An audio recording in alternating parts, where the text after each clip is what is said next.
অগপই মুদৈবৰী সমষ্টিৰ তেতেলী ভাঙুৰিৰ পৰাই হুংকাৰ দিলে বিজেপিক এইবাৰ সমষ্টিটোত প্ৰাৰ্থিত্ব দিয়া হ'ব বুলি স্পষ্ট কথা ক'লে দৰং ওদালগুৰি জিলাৰ অগপৰ দুই সভাপতিদ্বয়ে প্ৰথমে বিটিসি নিৰ্বাচনত অগপ দলৰ পৰাই প্ৰয়াত কেশৱ ডেকাই মুদৈবৰী সমষ্টিৰ পৰাই জয় সাব্যস্ত কৰিছিল হে আমি জয়ী হ'বৰ বাবেই প্ৰাৰ্থী নিশ্চিত কৰিছো এয়া আমাৰ দলৰ স্পষ্ট মত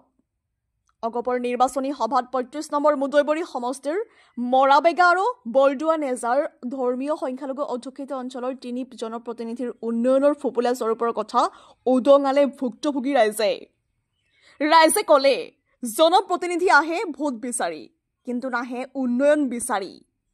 আজি এক অচম্বিতে মৰাবেগত পথ শুভাৰম্ভ কৰিলে অগপৰ সম্ভাৱ্য প্ৰাৰ্থী তৰুণ চহৰীয়াই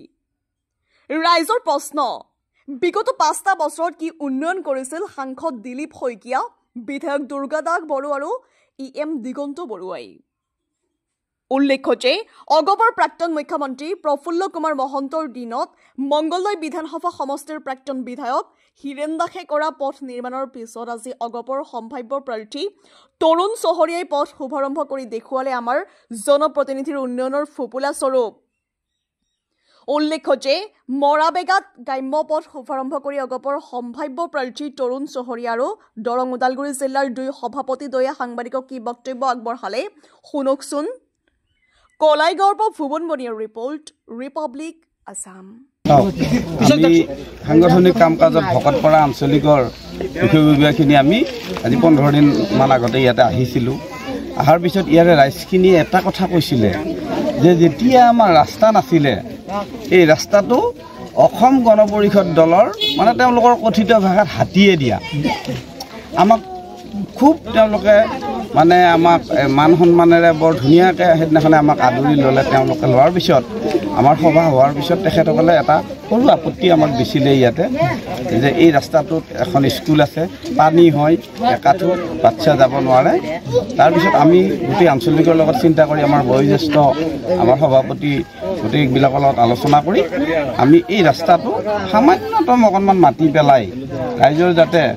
এই বাৰিষাটো উঠি যায় বা বাৰিষাটো যাতে আমাৰ ভাল বাৰিষাটো কিবা কৰি যাতে চলে তাৰ কাৰণে আমি এই ৰাইজখিনিক অকণমান সকাহ দিয়াৰ কাৰণে আমি ইয়াতে অকণমান মাটি পেলোৱাৰ আজি তাৰিখ দিছিলোঁ আৰু এই অনুপাতে আমাৰ জিলা সভাপতি প্ৰমুখ্যে দৰং জিলাৰ সন্মানীয় নেতৃবৃন্দক আদি কৰি আমাৰ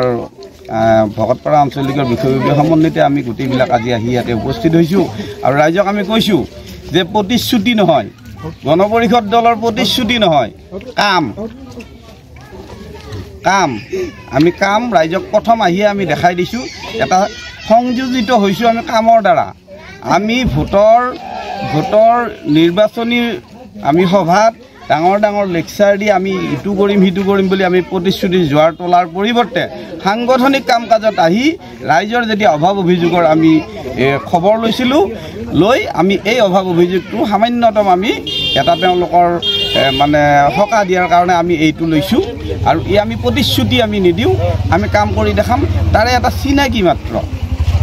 আৰু ৰাইজে ইয়াতে নিশ্চয় আমি এইখিনি ৰাইজে এই ৰাস্তাটো কম দিনৰ ভিতৰতে হোৱাৰ পিছত নিশ্চয় ৰাইজে অকণমান সকাহ পাব আৰু আগন্তুক দিনত ৰাইজে অসম গণ পৰিষদ দলৰ সন্মানীয় অতুল বৰা